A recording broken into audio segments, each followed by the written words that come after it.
कल हम लोगों ने मांग की लोच, विशेष करके कीमत लोच को बहुत विस्तार से पढ़ा था और हमने ये देखा था कि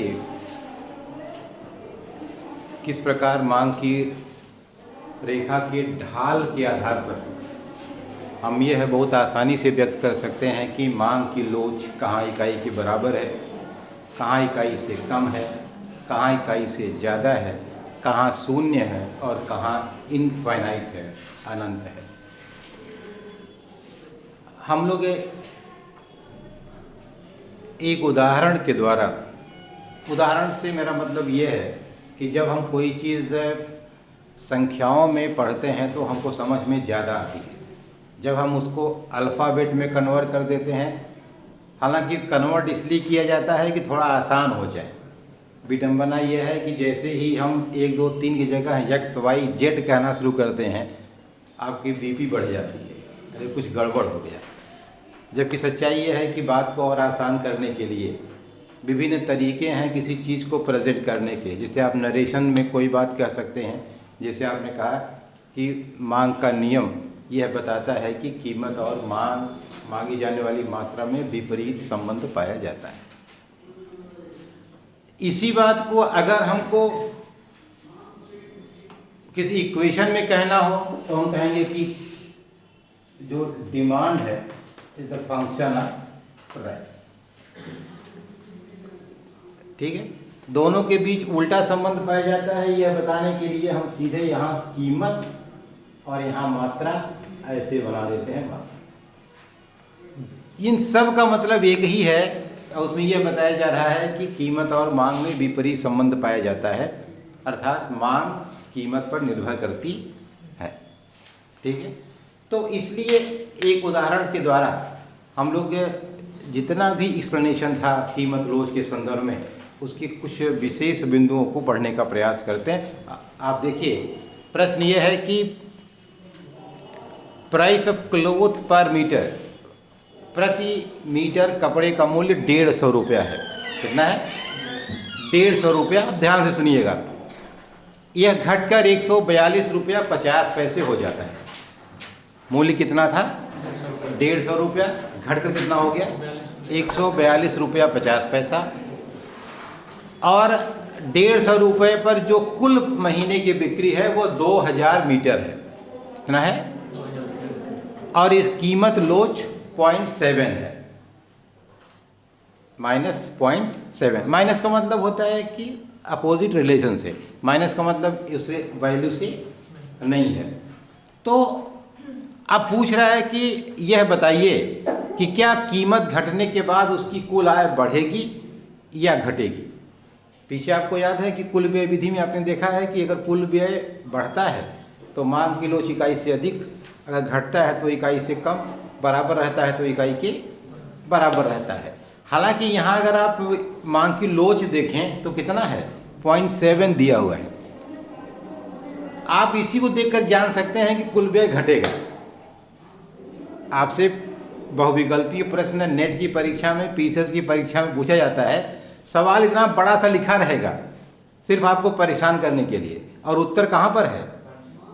उसी प्रश्न में 0.7 जहाँ लिखा है वहीं इसका उत्तर है कि कुल व्यय घट जाएगा। लेकिन आपको इतना वैल्यू दे देगा झगुआ भर की कि आप सोचेंगे कि बिना गुणा भाग किए 2-3 पेज में तो निकलेगा ही नहीं कि घटेगा या बढ़ेगा। तो लेकिन यहाँ 0.7 है। अगर आपको यह थियरी पता है कि अगर 1 से कम होता है तो कुल व्यय घटा हुआ होता है, 1 से अधिक होता है तो कुल व्यय बढ़ता है, और यदि कुल व्यय स्थिर रहता है तो इकाई के बराबर रहता है। तो आप देखें तो प्रश्न में ही उत्तर है, लेकिन खैर कोई बात नहीं। तो पूछ रहा है कि whether or not his total revenue will increase as a result to lower the price. कीमत कम होने के बाद उसकी कुल आय बढ़ेगी या घटेगी, ये बताना है आपको। दूसरा इसमें पूछा है calculate exact magnitude of its new total revenue. Exact नया उसकी कुल आय कितनी होगी, घटेगी बढ़ेगी वो तो अलग बात हो गई, लेकिन कितना घटेगी कितना बढ़ेगी। अब देखो क्या करता है, 150 रुपये से घटकर मूल्य 142 रुपये 50 पैसे हो गया। इसका मतलब ये हो गया कि अगर 150 में से 142 रुपया 50 पैसे घटा दीजिए और 150 का भाग दे दीजिए, 100 का गुणा करिए, तो जो परसेंटेज चेंज होगा वो 5% है। कितना हुआ? यानी कीमत कितनी बदली? 5% बदली। अब कीमत 5% बदली और इलास्टिसिटी कितनी है? 0.7। इसका मतलब कीमत में इलास्टिसिटी का गुणा कर देंगे परसेंट में, तो मांग कितना परसेंट बदलेगी वह आपको मिल जाएगा। अब क्या हुआ? आपने 0.7 में 5 का गुणा कर दिया तो 3.5 कितना आ गया? 3.5। इसका मतलब कि कीमत 5% बदलेगी और मांग केवल 3.5% बदलेगी ना। तो अब देखो, तो पहले मांग कितनी थी? 2000। अब नई मांग कितनी हो जाएगी? 3.5% बढ़ेगी ना। 3.5% बढ़ेगी मांग और कीमत कितनी घटी है? 5%। तो इसका मतलब 3.5%, 2000 गुणे 3.5/100 बराबर 70 मीटर। असली वृद्धि कितनी हुई? 70 मीटर की वृद्धि हुई। तो अब कुल कितना बेचेगा वो नई कीमत पर? 2070 मीटर। दाम कितना है? 142 रुपया 50 पैसा। तो जब 2000 बेचता था और मूल्य 150 रुपये था तो कुल कितना कमाता था? 3 लाख रुपया ना। 15 दूना 30, 3 लाख कमाता था। अब जब 142 रुपया 50 पैसा हो गया और 2070 मीटर बेचता है तब कितना कमाता है? 2,94,975। कितना कमाता है? 2,94,975। गुणा करेंगे आ जाएगा, कुछ करना नहीं है। 2070 में 142.5 से गुणा करना है बस। इसका मतलब क्या हो गया कि पहले ही पता था कि कम व्यय करेगा क्योंकि 0.7 था और दिख भी रहा है एग्जैक्ट मैग्नीट्यूड कितना होगा, निश्चित मात्रा क्या होगी? 2,94,975। तो इस तरह से आप कैलकुलेट कर सकते हैं कि कितना मात्रा बेचेगा, कितना आय प्राप्त करेगा। और इसमें अगर आपको मात्राएं दी हुई हों तो आप मांग की लोच भी कैलकुलेट कर सकते हैं। मान लीजिए सब कुछ दिया हो, मांग की लोच ही गायब हो और वो पूछ सकता है कि मांग की लोच इसमें आप बताइए, तो बस ठीक है, जैसे आप निकालते हैं वैसे मांग की लोच भी आप निकाल सकते हैं आराम से। अब देखिए नंबर 1 थ्योरम क्या है? यदि इलास्टिसिटी ऑफ प्राइस 1 है तो total expenditure remains the same with the fall और राइज इन प्राइस। कल हम लोग ने विस्तार से देखा था कि कैसे टोटल व्यय हमारा स्थिर रहता है जब कीमत घटे या बढ़े। ऐसी स्थिति में अगर कीमत अगर मांग की लोच इकाई के बराबर है तो कुल व्यय स्थिर रहेगा। ठीक है,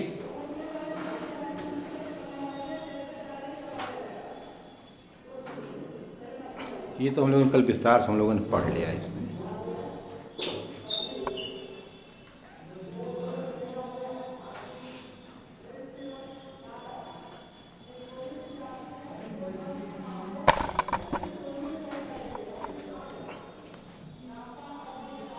देखो कल हम लोगों ने चित्र बना करके बड़े अच्छे से देखा था कि कैसे कीमत में परिवर्तन के बाद delta P into delta Q जो बदला, डेल्टा P इंटू Q या डेल्टा Q इंटू P, दोनों का व्यय अगर बराबर हो जाता है तो इकाई के बराबर, दोनों का व्यय अगर बढ़ जाता है तो इकाई से अधिक और घट जाता है तो इकाई से कम। यहाँ उसको कैलकुलेट भी किया गया है। जो हम लोगों ने यहाँ चित्र आपको याद होगा ऐसे था।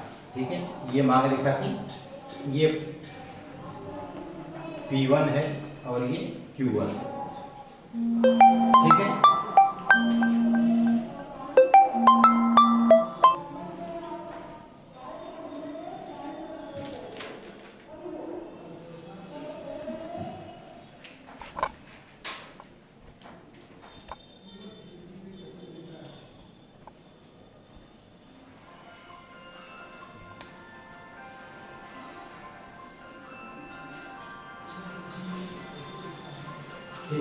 ये देखो तो यहाँ जो हमारा कुल व्यय है पहले तो हमने क्या किया था, OP1 में OQ1 का गुणा कर दिया था, ये कुल व्यय था। अब कीमत जब घटी तो ये हो गया ना P2 Q2।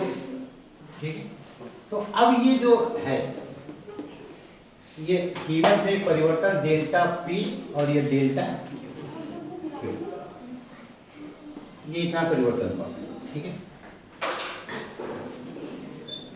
तो हमने देखा था कि अगर बाद का व्यय पहले के व्यय से बढ़ जाता है, घट जाता है या स्थिर रहता है, तो उसके हिसाब से हम तय करते हैं कि माह की लोच कैसी है। ठीक है, इसको हम एक उदाहरण से या एक फार्मूले से भी ज्ञात करने का प्रयास करते हैं। जैसे अब हम यह मान लेते हैं कि पहली मात्रा जो है वो P है और पहली मात्रा Q है। अब P अगर बदलता है तो P में क्या परिवर्तन हुआ, तो P1 बदल करके P2 हो गया। इसका मतलब क्या है, इसको हम लिख सकते हैं P माइनस डेल्टा P। क्या लिख सकते हैं, P2 कितना होगा, इस P1 में अगर इतना घटाओगे तभी ना P2 होगा, तो P माइनस डेल्टा P। इसलिए इसको बना दिए कि शायद जो ऐसे लिख देने पर समझ में नहीं आएगा, लेकिन चित्र से देखो समझ में आएगा। ठीक है, ये हो गया। इसी तरह से हम यहाँ क्या लिख सकते हैं कि बाद वाला कीमत क्या हो गया, P डेल्टा P, और बाद वाली मात्रा क्या हो गई, Q प्लस डेल्टा Q। यही ना, यहां सीधे लिखा हुआ था तो मुझे भी कल कंफ्यूजन हो रहा था आखिर ये कहां से आया। फिर मुझे रात में दिमाग में आया कि जो हम लोग चित्र बनाए थे उस चित्र को अगर हम तोड़ते हैं तो ये वैल्यू मिल जाएगी। ठीक है, तो मुझे लगा तुमको भी बता देंगे कैसे आया। तो ये देखो, तो अब जो OQ2 मात्रा है यह वास्तव में OQ है और प्लस डेल्टा Q है। तो इसका मतलब जो बाद की मात्रा हुई वो delta P minus delta P ये हुई, और इसमें गुणा किसका करोगे,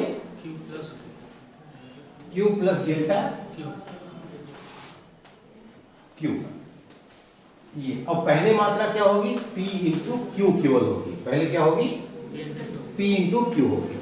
तो पहले की मात्रा P इंटू Q, बाद की मात्रा P माइनस डेल्टा P गुणे Q प्लस डेल्टा Q। ठीक है, अब हमको पहले और बाद का अंतर ही देखना है।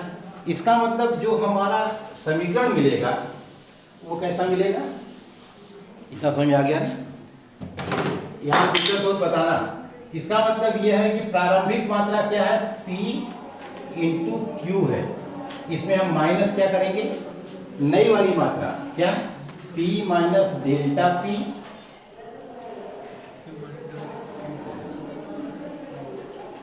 गुणे Q प्लस डेल्टा Q।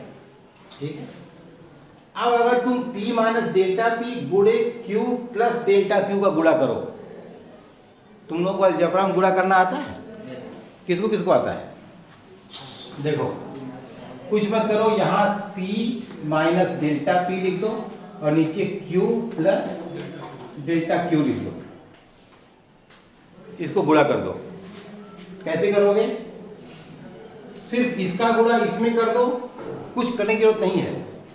सिर्फ इसको क्या करो, प्लस माइनस है तो minus delta Q into delta P, इसका गुणा इसमें कर दो तो डेल्टा Q P, इसका गुणा इसमें कर दो क्या हो जाएगा, Q डेल्टा P, इसका इसमें कर दो P Q, यहाँ प्लस प्लस हो जाएगा ना, ये प्लस है माइनस है तो डेल्टा P ये माइनस हो जाएगा। ध्यान से ये रखना है कि प्लस माइनस माइनस गुणा करोगे तो माइनस होगा, प्लस प्लस करोगे तो प्लस होगा, माइनस माइनस करोगे तो प्लस होगा। बहुत गणित आदि तुमको, ठीक है, अच्छी बात। तो कहने का मतलब ये है कि बहुत गुणा जानने की जरूरत नहीं है, लेकिन थोड़ा सा कैलकुलेशन पता होना चाहिए। जब हम इसको इस तरह हल कर देते हैं तब ये क्या होता है, ये PQ प्लस है, ये यहाँ तो PQ इसमें माइनस करना है तो ये PQ PQ दोनों का हट जाता है, खत्म हो जाता है। देखो PQ माइनस जो रिजल्ट आता है वो ये है, PQ minus delta PQ plus delta QP minus delta Q delta P minus PQ। तो एक प्लस PQ और एक माइनस PQ, तो ये दोनों खत्म हो जाते हैं। बचता क्या है, delta PQ plus delta QP। ठीक है, अब इसके बाद बचता है minus delta Q minus delta P. इसमें ये मान लिया गया है कि एक तो डेल्टा माने परिवर्तन, वैसे भी परिवर्तन बहुत कम है, तो बहुत कम परिवर्तन से गुणा करता है, यानी Q में बहुत कम परिवर्तन और P में बहुत कम परिवर्तन। तो इतना कम परिवर्तन है कि नेग्लिजिबल है। परिवर्तन कैसा है कि इसको हम नेग्लेक्ट कर सकते हैं। तो इसने कहा कि since delta Q and delta P are very small, delta P delta Q will be more smaller, लगभग बहुत ज़्यादा कम हो जाएंगे, इसलिए इसको इग्नोर कर देने में कोई बुराई नहीं है। तो अगर हम इग्नोर कर देंगे तो क्या बचेगा अंत में? Delta Q P minus delta P Q, बस। और इफ तो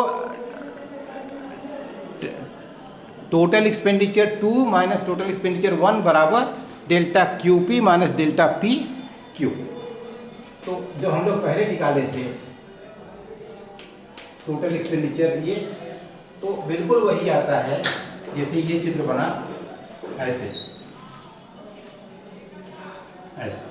तो इस वाले को ये पी ये है ये यहाँ, तो P1 Q1 इसमें इसको माइनस कर दो, जैसे आता था वैसे ही वही मिलेगा जो तुमको पहले मिला हुआ है, कोई अंतर नहीं होगा। डेल्टा क्यू पी और डेल्टा पी क्यू, एक जगह डेल्टा क्यू पी एक जगह डेल्टा पी क्यू। एक बार इसके परिवर्तन को एक बार इसके परिवर्तन को गुणा करके निकाल लेते हैं। तो total expenditure 2 minus total expenditure 1 बराबर delta Q P minus delta P Q. और यदि इलास्टिसिटी ऑफ प्राइस बराबर यह 1 है, तब जाहिर सी बात है कि जितना यह व्यय होगा उतना ही यह व्यय होगा, ठीक है। तो डेल्टा क्यू इंटू पी बराबर होगा डेल्टा पी इंटू क्यू की। बस ये हम लोगों ने पहले चित्र से पढ़ा हुआ था, उसी को यहाँ एक तरह से सूत्र में भी व्यक्त करने का प्रयास किया गया है। यहाँ ज़्यादा साफ साफ लिखा हुआ है, पढ़ो तुमको आ जाएगा। दूसरा थ्योरम है when elasticity of price greater than 1 total expenditure in. अब क्या है, अगर एक से अधिक है तो इसका मतलब यह है कि अब कुल व्यय बढ़ेगा। क्या होगा? बढ़ेगा। और उसके लिए तब क्या होगा कि total expenditure 2 minus total expenditure E1 बराबर, अब यहाँ डेल्टा Q इंटू पी, तो ये होगा minus delta P into Q. ये हल करोगे तो क्या हो जाएगा? ग्रेटर देन 1, यानी अंतर एक से अधिक आ जाएगा, ठीक है।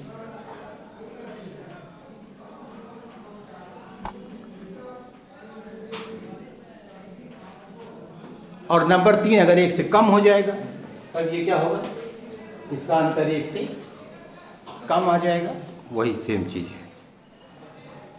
इस तरह से हम कह सकते हैं कि यदि इलास्टिसिटी ऑफ प्राइस 1 है तो total expenditure remains the same, यदि एक से अधिक है तो टोटल एक्सपेंडिचर बढ़ेगा, और एक से कम है तो टोटल एक्सपेंडिचर बिल्कुल वही है जो हम लोगों ने कल पढ़ा है, लेकिन थोड़ा सिस्टमेटिक हो गया है। अब देखो ये इम्पॉर्टेंट है, एक हम लोग इस पूरे कीमत लोच की व्याख्या के बाद हम मांग रेखा पर मांग की लोच ज्ञात करते हैं।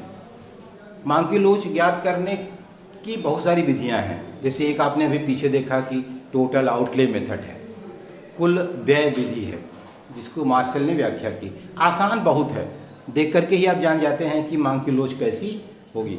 लेकिन जाहिर सी बात है जो चीज़ बहुत आसान होती है वो बहुत सही नहीं होती है। तो जब बहुत आसान है तो हो सकता है उसमें कुछ दिक्कत भी हो। इसलिए मांग की लोच की अन्य विधियां भी हैं, जैसे दूसरी है बिंदु विधि। या इसको आप कह सकते हैं, या इसके पहले एक जो ये फ्लक्स की परसेंटेज विधि है। कौन सी विधि है? फ्लक्स की प्रतिशत विधि है, जिसमें वो जैसे आपने सीधे से लिखा है मांग की कीमत लोच का जो फार्मूला लिखा है वही फ्लक्स परसेंटेज मेथड है। मांगी जाने वाली मात्रा में आनुपातिक परिवर्तन बटे कीमत में आनुपातिक परिवर्तन, proportionate change in quantity demanded बटे प्रोपोर्शनेट चेंज इन प्राइस। तो इसी को हम फ्लक्स परसेंटेज मेथड भी कहते हैं, ठीक है। और एक आपने कुल व्यय विधि आपने देखा ही, किस तरह से हम आनुपातिक परिवर्तन ज्ञात करते हैं। हम लोगों ने शुरू में ही देखा है कि हम अंतर में प्रारंभिक मात्रा का भाग देकर 100 से गुणा कर देते हैं।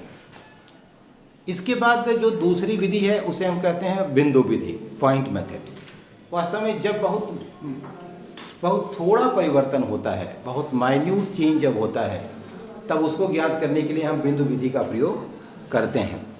मांग रेखा अगर मान लीजिए स्ट्रेट है, सीधी है, तो उसके विभिन्न बिंदुओं पर मांग की लोच क्या होगी उसको ज्ञात करने के लिए हम एक फार्मूला का इस्तेमाल करते हैं, जिसे हम कहते हैं कि लोअर सेक्टर अपॉन अपर सेक्टर, नीचे का बिंदु बटे ऊपर का बिंदु।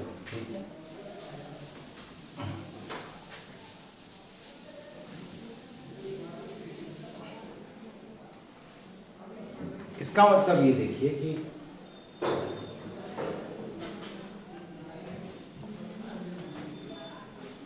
ये आपकी मांग रेखा है,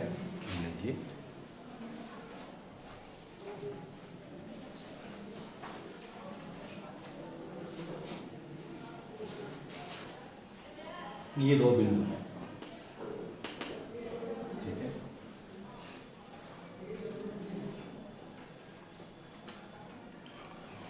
यही लिखते हैं।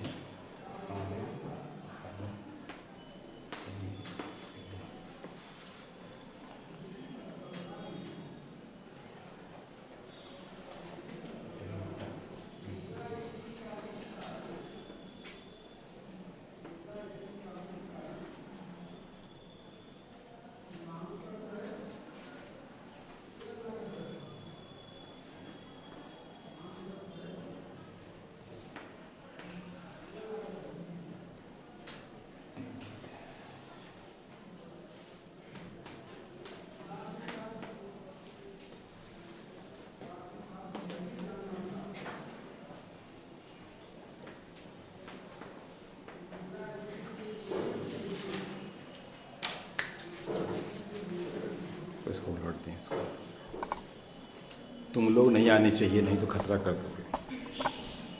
नहीं लोग बैठे हो कि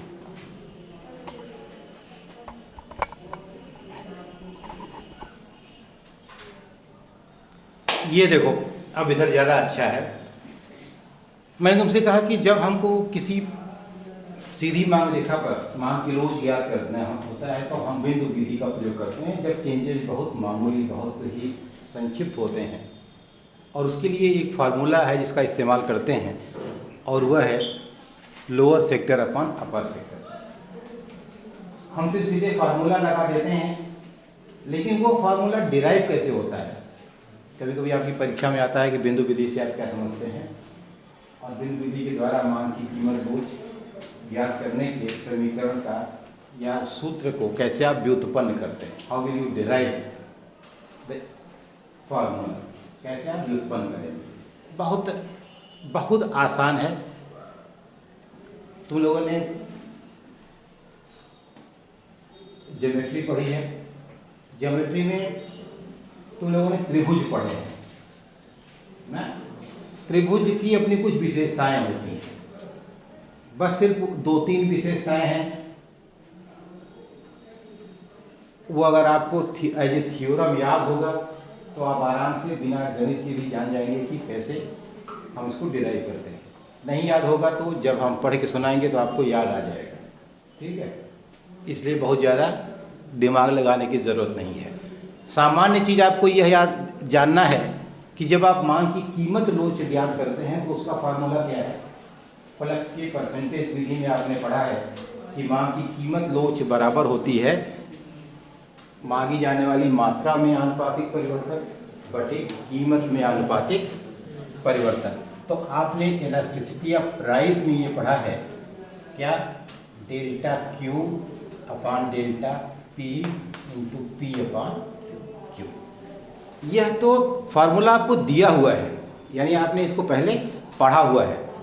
अब यहाँ अगर हमको मांग की लोच ज्ञात करनी है, इस फार्मूले के हिसाब से अगर हमको डेटा फिट करना है, तो यह आप ध्यान दें, delta Q upon delta P into P upon Q, जहाँ पी प्रारंभिक मात्रा है और क्यू भी प्रारंभिक मात्रा है।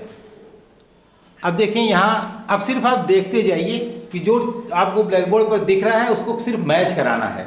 Delta Q upon delta P into P upon Q, formula तो यही है। हमको इसी फार्मूले को दूसरे रूप में प्रेजेंट करना है। क्या करना है, इसी फार्मूले को हमको दूसरे रूप में प्रेजेंट करना है, वो बात लेकिन क्या बताएगा, जो ये बता रहा है। ठीक है, जैसे अब देखो डेल्टा क्यू बराबर क्या है, डेल्टा क्यू है QQ1। अगर तुम चित्र में देखो डेल्टा क्यू किसके बराबर है, तो ध्यान से आराम से सुनो, कोई जल्दी नहीं है। डेल्टा क्यू किसके बराबर है, QQ1 के। और डेल्टा पी किसके बराबर है, PP डैश या PP1 के ना, PP डैश ही कर देते हैं, दोनों एक ही रहेगा, ठीक है, PP डैश के। ठीक है, अब देखो, अब अगर हम इसकी वैल्यू को रीएडजस्ट करें, डेल्टा क्यू की जगह QQ डैश लिखें और डेल्टा P की जगह PP डैश लिखें और P की जगह OP लिखें। क्यों, क्योंकि प्रारंभिक कीमत कितनी है, OP है, तो P की जगह क्या होगा, OP, और Q की जगह क्या हो जाएगा, OQ। तो हम सारी वैल्यू चेंज कर देते हैं, तो QQ डैश बटे इस यहाँ क्या हो जाएगा, QQ डैश बटे PP डैश इंटू OP बटे O, यही तो हुआ। और ये हमने बिल्कुल कहीं से पैदा नहीं किया, ये जो आपकी ग्राफ में दिख रहा है सिर्फ वही है, सिर्फ हमने उसका नाम बदल दिया। ठीक है, अब देखो,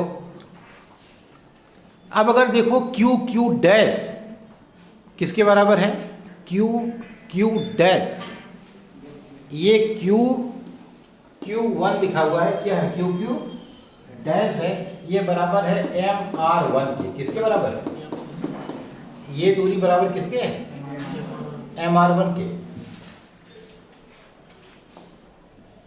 और PP डैश बराबर है, ये और ये दूरी किसके बराबर है, RM के।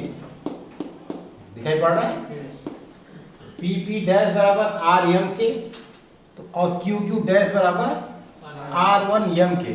इसका मतलब यहाँ R1M कर दें और यहाँ PP डैश को RM कर दें, क्या कर दें, तो कोई दिक्कत है, MR डैश, इसमें 1 लिखा है क्या, इसमें इसको डैश कर लो, ठीक रहेगा। ठीक है, तो अब देखो तुम क्या मिल गया तुमको, कि MR डैश बटे RM इंटू QR बटे OQ इंटू QR बटे OQ।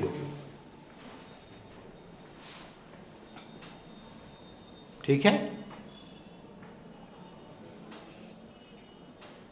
सर, हाँ, जहाँ QQ डैश है उसकी जगह PR डैश रहेगा ना, कहाँ, वो जो R डैश है ना, R डैश M, वहाँ PR डैश रहेगा। QQ, ऐसे यहाँ से देखो, QQ डैश बराबर है MR डैश के, ये ना, ये QQ डैश बराबर है MR डैश के। ठीक है, कहाँ तुम हो, कंफ्यूजन हो रहा है। हाँ, ध्यान से देखो, दोबारा गड़बड़ा को हम ही भूलने लगेंगे। हाँ, एक बार ही ध्यान दो। तो अब take triangle RMR dash, RMR dash, ये ट्रायंगल ध्यान दो ना, ये वाला ट्रायंगल RMR डैश,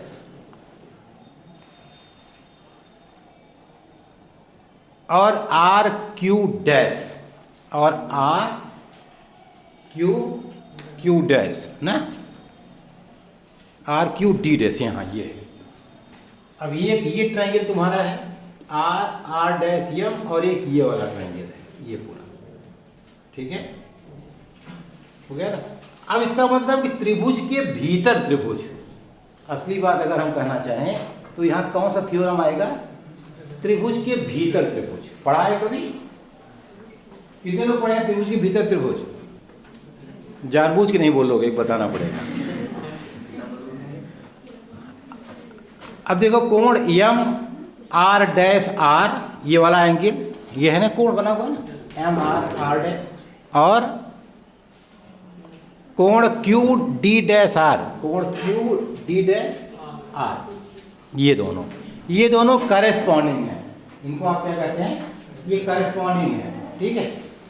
तो ऐसे में जो angle M R dash R है वो दोनों ही ट्रायंगल में कॉमन है, ठीक है। यह जो है ये इसमें भी है और इसमें भी, दोनों में कॉमन है। तो ऐसे में हम क्या करते हैं, therefore both the triangles are similar, यानी छोटा वाला और बड़ा वाला दोनों त्रिभुज कैसे हैं, क्योंकि दोनों के एंगल कैसे हैं, कॉमन है, तो त्रिभुज दोनों आपस में बराबर। ये वास्तव में रटने की चीज़ है कि त्रिभुज के भीतर त्रिभुज होंगे तो करेस्पॉन्डिंग कहलाते हैं। अगर त्रिभुज के अंदर का एंगल, दोनों का एंगल समान है तो दोनों त्रिभुज बराबर होंगे। उनकी लंबाई चौड़ाई से मतलब नहीं है कि छोटे हैं कि बड़े, इवन उनकी साइज भी सब आपस में बराबर होगी, चाहे छोटा हो चाहे बड़ा। तो ये एक तरह से थ्योरम है। थ्योरम जैसे आप रखते हैं पाइथागोरस प्रमेय में, कर्ण का बनावट से दोनों भुजाओं पर बने वर्गों के योग के बराबर होता है, तो एक तरह से सिद्ध की हुई थ्योरम होती है, उनको आपको रटना है। It means their corresponding sides are proportional to each other, यानी जो उनकी साइड्स हैं वो सबके, उनका अनुपात आपस में कैसा होगा, एक समान होगा। तो अब क्या करना है, एम आर डैश बटे R M, M R dash बटे आर यम को क्या लिख सकते हैं, एम आर डैश को लिख सकते हैं क्यू डी डैश। क्या लिखेंगे, एम आर यानी ये भुजा जो है इस भुजा के बराबर है, बस सीधी सी बात, ठीक है। इसी तरह से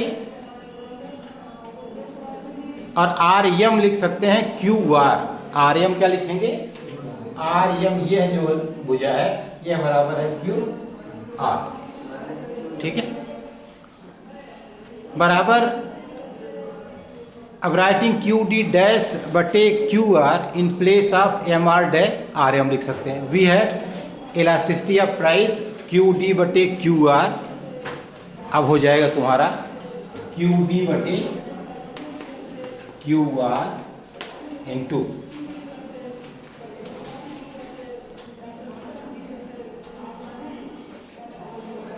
क्यू आर बटे ओ क्यू,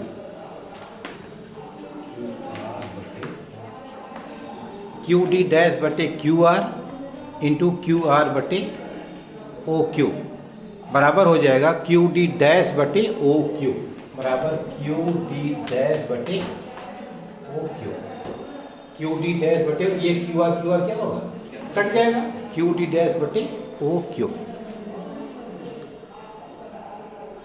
अब देखो, now the triangles Q D dash R, Q D dash R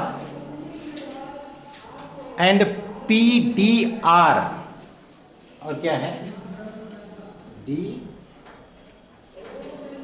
P D are, ये देखो, ठीक है, are similar as their corresponding angles are equal, therefore we have. अब जैसे ये सिमिलर थे, उनके एंगल बराबर थे, वैसे ये सिमिलर है, इनके एंगल बराबर हैं, तो हम क्या कर सकते हैं कि क्यू डी डैश बटे P R, Q D dash बटे पी आर बराबर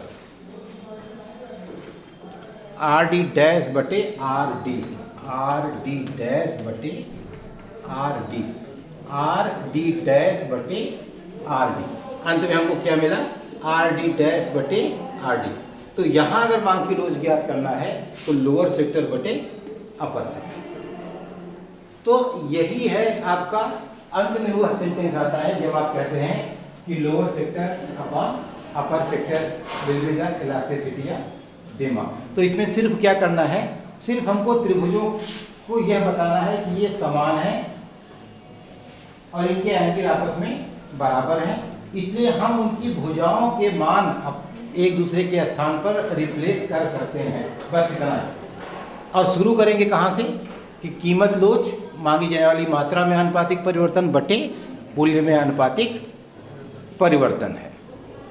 तो और अगर इसमें मान लो ये इस तरह से, ये तो सीधी रेखा है, अगर किसी अब इसमें क्या होगा, अब सीधी रेखा में विभिन्न बिंदुओं पर मांग की लोच क्या होगी, वो देखो, ये देखो, अगर ये मान लो मांग रेखा है डी डी डैश, ठीक है, तो यहाँ इसके बीच में ये है, यहाँ E बराबर क्या होगा, यहाँ E बराबर क्या होगा, यहाँ E बराबर क्या होगा, यहाँ E बराबर क्या होगा, और यहाँ E बराबर क्या होगा, ठीक है।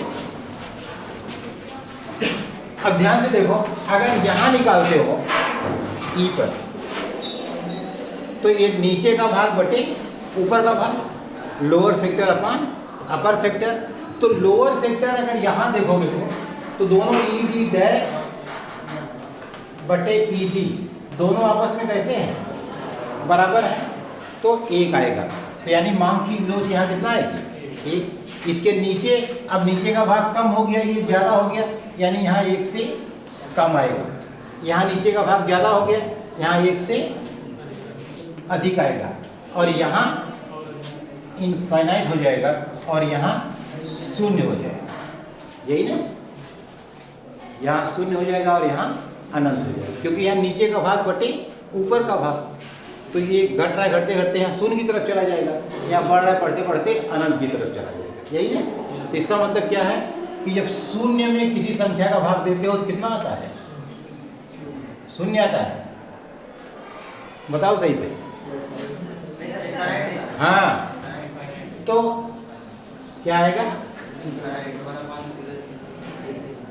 नीचे का भाग यानी बहुत ज़्यादा है, जब शून्य से भाग दोगे तब अनंत आता है, जब शून्य में भाग देते हो तब एक आता है, हाँ जीरो आता है, वही बात।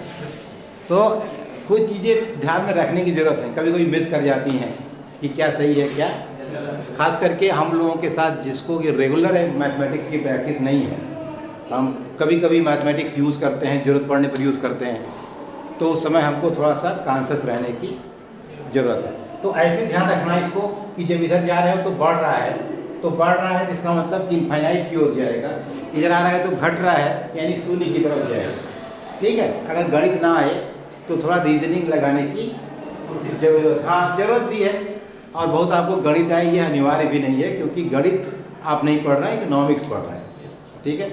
और व्यक्तिगत रूप से मैं इस पक्ष में बिल्कुल नहीं हूँ कि गणित आना चाहिए इकोनॉमिक्स पढ़ने के लिए, ठीक है, हाँ बस उतना आना चाहिए ताकि लॉजिक लगा सकें, रीज़न लगा सकें, और बस कंटेंट को आप एनालाइज कर सकें, ठीक है। तो ये तुम्हारा बिंदु विधि है।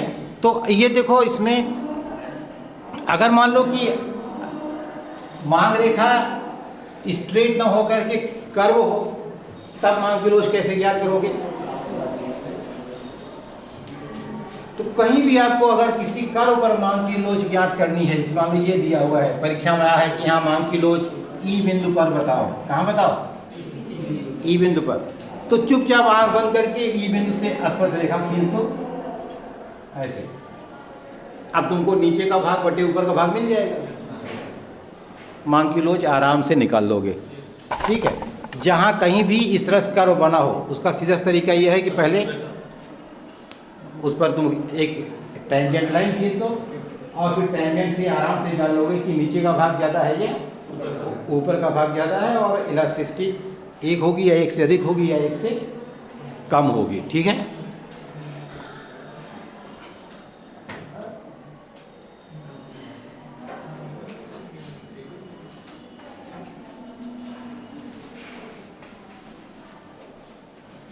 अच्छा, अगर ये नॉन लीनियर कर्व है, सीधा नहीं है, इस तरह से वक्र है, तो इसके विभिन्न बिंदुओं पर, जैसे मान लो E1, अब यहाँ E2 पर, इसके विभिन्न बिंदुओं पर मांग की लोच कैसी होगी,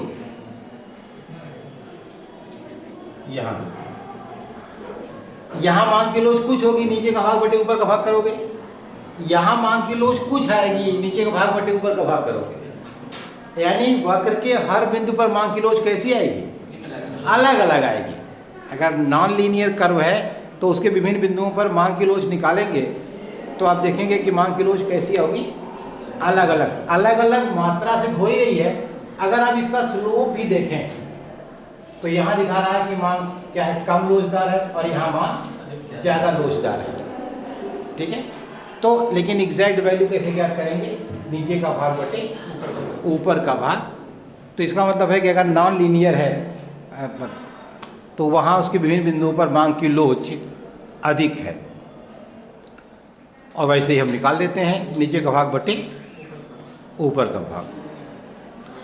लेकिन होता क्या है कि कभी कभी ये विधि तो तब हम इस्तेमाल करते हैं जब बहुत माइन्यूट परिवर्तन होता है, लेकिन जब बड़ा परिवर्तन होता है तब हम इसके सहारे मांग की लोच ज्ञात करने में असमर्थ होते हैं। तो उसके लिए हम आर्क मेथड का प्रयोग करते हैं। क्या करते हैं? आर्क मेथड, जिसको हम चाप विधि कहते हैं। आर्क मेथड के द्वारा मांग की लोच ज्ञात करने का तरीका क्या है?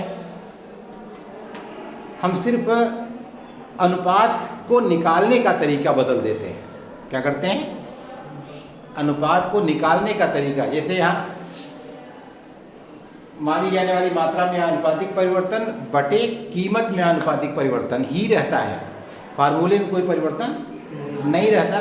सिर्फ क्या करते हैं, आनुपातिक परिवर्तन निकालने के लिए क्या करते हैं, वहाँ हमने क्या किया था, Q1 और Q2 का अंतर निकाल लिए थे, उसमें हमने प्रारंभिक मात्रा का भाग दे दिया था।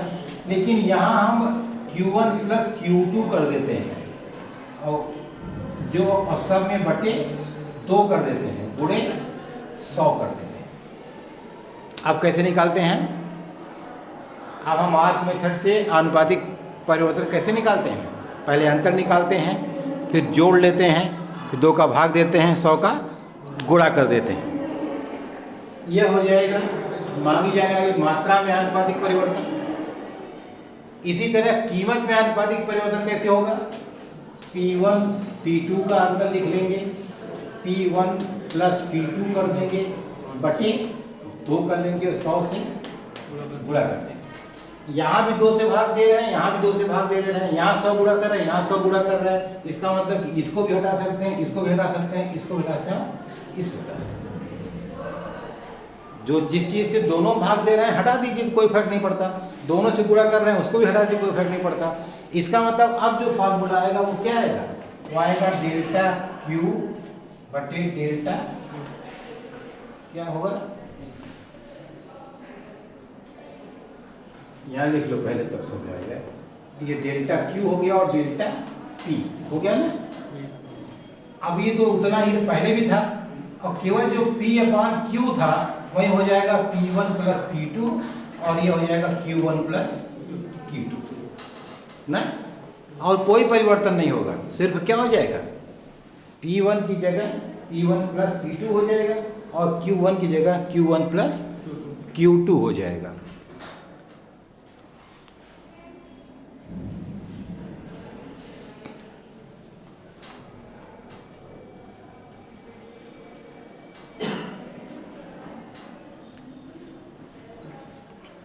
अब यही कह रहा है कि हमको किसी आर्क डिमांड करो में मांग की लोच ज्ञात करना है, तो हम आर्क इलास्टिसिटी ऑफ डिमांड ज्ञात करते हैं।